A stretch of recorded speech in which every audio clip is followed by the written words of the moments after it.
Alright, so I'm going to try to show you this through video because it's easier than taking photos of what I'm trying to tell you.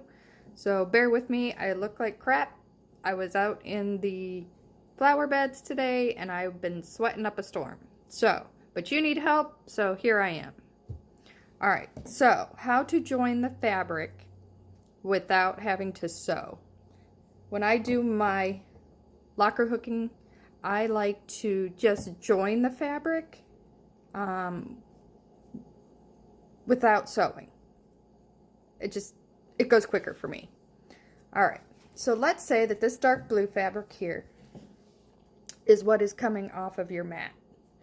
All right, make sure that the right side is facing you. That's how I do it. It's easier for me to remember. Okay, so we're gonna join this light blue piece to my dark blue piece that is just a scrap so I can show you because I don't have anything started right now. Okay, so what I like to do is I will take right side to right side. Okay, right side to right side. Okay, but I like to have the fabric that's coming off of your mat facing me. It's just easier for me. All right, so what I do is then I take the end, you match up the ends like that, match them up. Wow, this is really bad. Okay, boy, I have dirty fingernails. Anyway, okay, so you have them face to face, right side together, fold it down.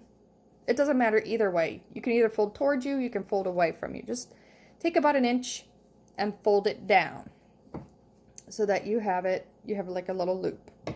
Now, I take my scissors and I cut a little slit. I don't know, maybe if you can, 1/4 of an inch, 1/2 an inch, just take it and snip it. All right. So now you have a hole. Yeah, there we go. You have a hole. Now, this is a step that I like to do because it takes some of the bulk out of my fabric, is I will take my scissors and I will cut what I call the ears off. And it doesn't have to be perfect. So I cut on a diagonal and make sure that you're not close to your hole. Otherwise, your fabric will pull. So then I go down on this one and I have almost like a pointy piece of fabric. Okay? All right. So the piece that you are joining, which was for me this light blue, what I do is I will bring it up like you can see and go over the top on the back side. Okay. And then what I do is I just take the end and I push it through the hole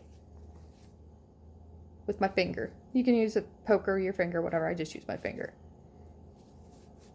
And then you have your tail. You push it through both slits from back to front, from the piece that is on your mat to the new piece.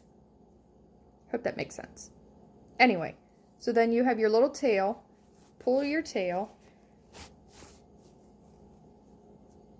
And then you kind of have to finesse it a little bit. It looks like a big old knot. But you can pull some of these pieces down and then just pull. And it will join them. And then, yes, you're still probably going to get a bump in the back of your mat, but it's not as big as if you didn't cut the corners. I don't like those bumps on the back of my mat, so what I do is I put backings on my mats so that nobody can really tell that I have a bump there. But when you hook, sometimes it's hard because you will get a bump. But don't worry about it. If you're like me, it is what it is. I guess if you don't want a bump, then go ahead and stitch your fabrics with your machine. I don't particularly care to do that, but hey, you can. I hope this helps, and I hope If you have any other questions, you let me know. Okay?